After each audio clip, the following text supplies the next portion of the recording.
we're back. And it is 2022, and I cannot wait to tell you all about the new and exciting things that are happening over here at ROI TV. First off, the show has gotten a bit of a makeover. Hillary, who you all know and love from The Business of and The Wind Down, will be joining me daily to dive into some hot topics from the financial world today. So that's pretty exciting. I'm definitely excited. I'm excited too. It'll be fun. I was like, after we do the wind down together, and I was like, why is she not with me for everything? I like to drink coffee too, and wine. Exactly. So this makes sense. So I will also be doing interviews with financial experts as well as your favorite hosts from all the shows you love on our channel. And I'm going to start out by introducing some of ROI TV's newest shows. Okay, Life's Third Act is a reboot to Elder Talk.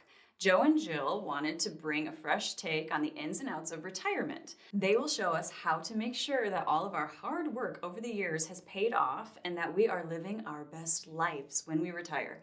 I'm a big fan of Elder Talk, so I'm excited to go on this next adventure with them. Be sure to tune in on Mondays to catch Life's Third Act. The next show that I am thrilled to be introducing is Medicare School. This show is here to help people who are in or near retirement make the right decisions when choosing their Medicare. It is a big decision with many moving parts.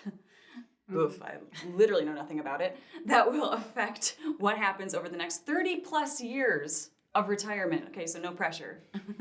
You can find new episodes every Tuesday on ROI TV. Next up, the Blockchain Interviews. This is a great new show that will give you better insight into the world of blockchain. Dan Weiskopf will have interviews with leading experts who work in this field every day, bringing you insight into investments, updates in technology, and the companies that are changing the industry. Make sure to tune in every Wednesday for new episodes.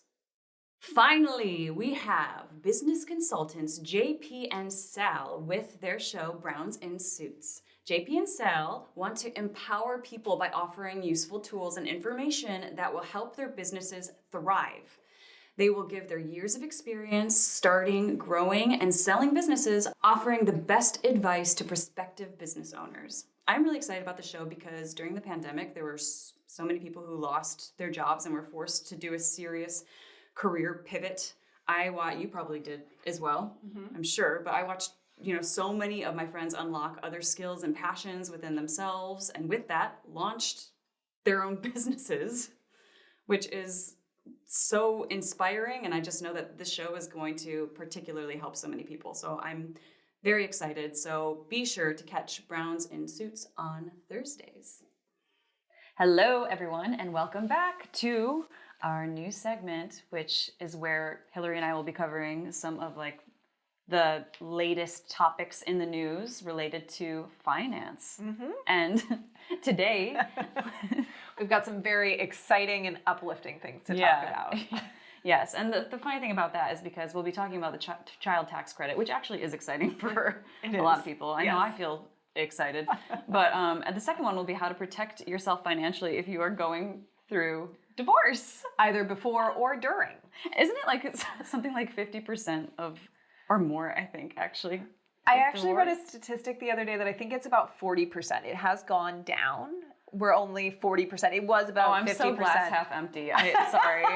I probably But I could be wrong in that statistic. I feel like I looked it up a couple months ago and I was like, oh, well, that's nice. That's positive. It's a positive thing. Even though 40% is still However, I mean, I think that was pre-pandemic numbers, and I know a lot of people have had relationship being quarantined with their partner for they're like, I'm good. That was like being in a relationship for 100 years. I think I'm good here. Anyway, we digress.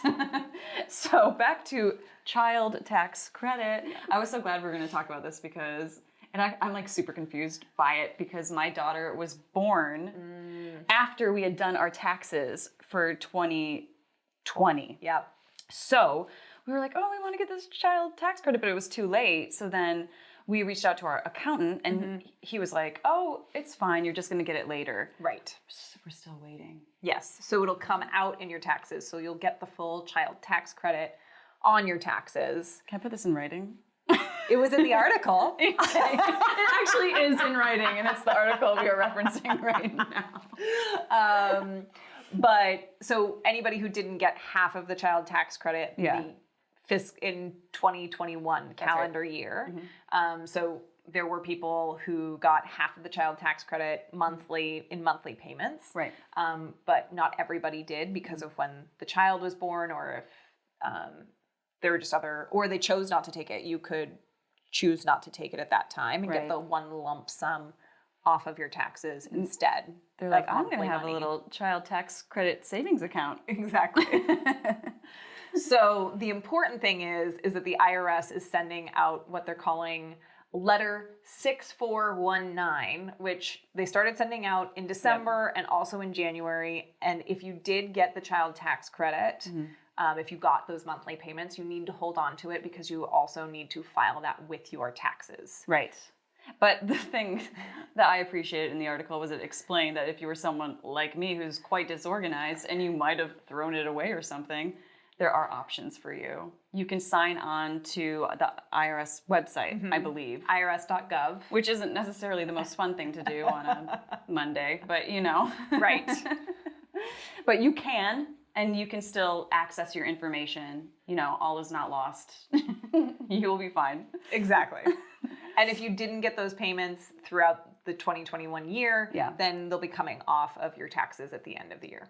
Fantastic. See, not everything is on a somber note. Our first show back, we were talking about the topics that we wanted to cover, and we're like, divorce, that's really uplifting. It's very exciting. Let's start 2022 with divorce. But we're just looking out for everyone. I mean, that's really all it is.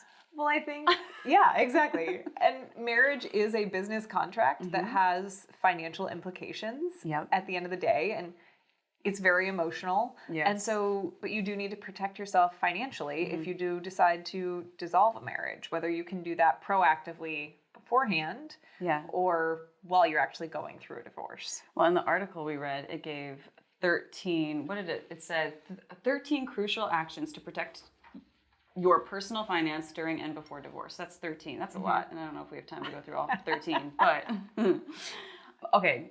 My parents got divorced when I was young, and I'm not going to go into their business, even though I'm sure that would be really juicy. Way to start. I'm sure they'd really appreciate it as well. But I have a couple. I'm sure you do as well. I had a couple that stood out to me that I was like, this one. And it was, and I want to quote it correctly. Try to remain empathetic. I like that because obviously people get divorced for different reasons. But if it happens to be a sticky situation where you're dealing with a lot of hurt from your partner, you know, maybe there's lies and betrayal, like who knows? You know, trying to not allow that to cloud your judgment and then affect, you know, maybe what happens to your financial future because you were just too angry and holding on to so much resentment that you weren't actually taking the right steps to protect yourself financially or what was in best interest for your finances, right? I thought it was interesting. This article was from Forbes with the 13 different steps to take. And one of the things that they said during that little piece of advice was also that couples who are vindictive when going through the financial spend more money on lawyers and spend more money on all of the other fees that go into about that. I haven't seen that before.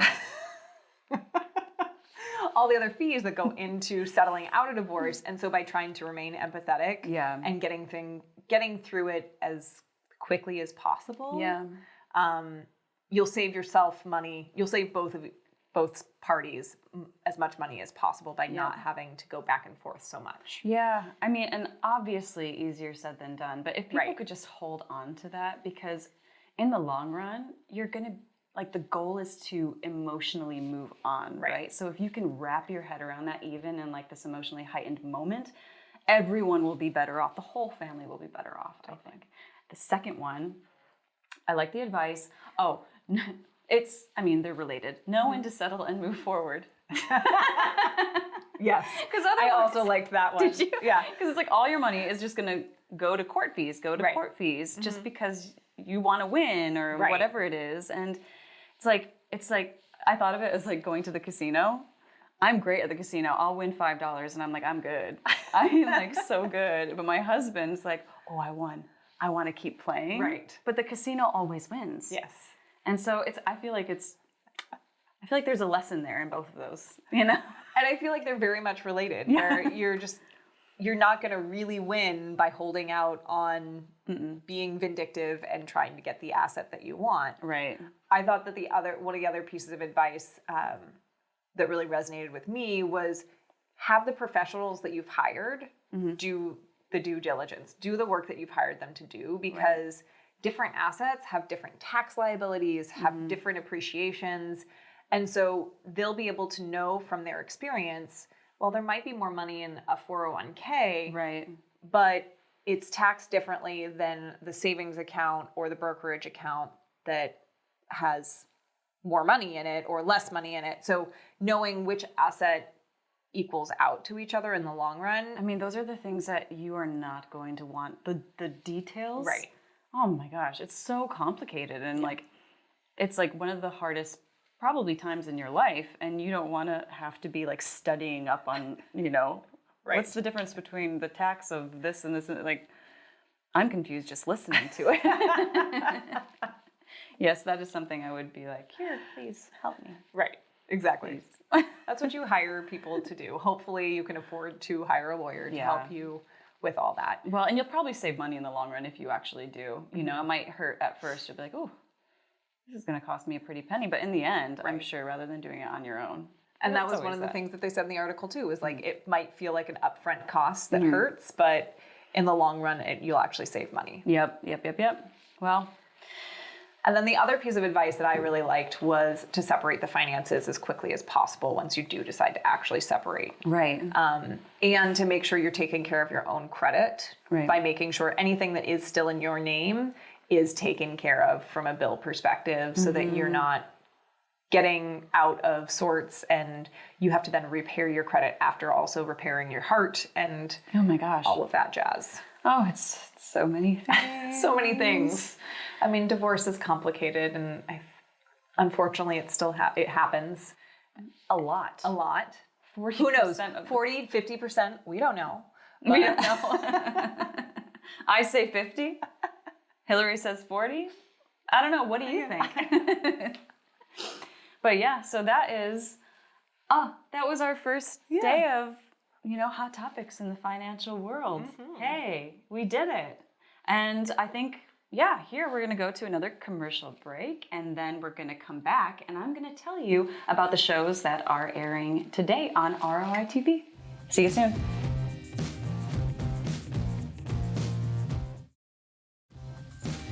Welcome back. For today's lineup on ROI TV, be sure to tune in to Your Money, Your Wealth, where Joe and Al will be answering the question, is your portfolio right for your age? They will implore you to look at your statements to help you determine if it is age and risk appropriate. One of the newest shows, Life's Third Act, will be launching today. I gave you all a little breakdown of the show earlier, but on today's episode, Joe and Jill will be discussing estate planning in the new year. Now is the time for this episode, so definitely be sure to tune in.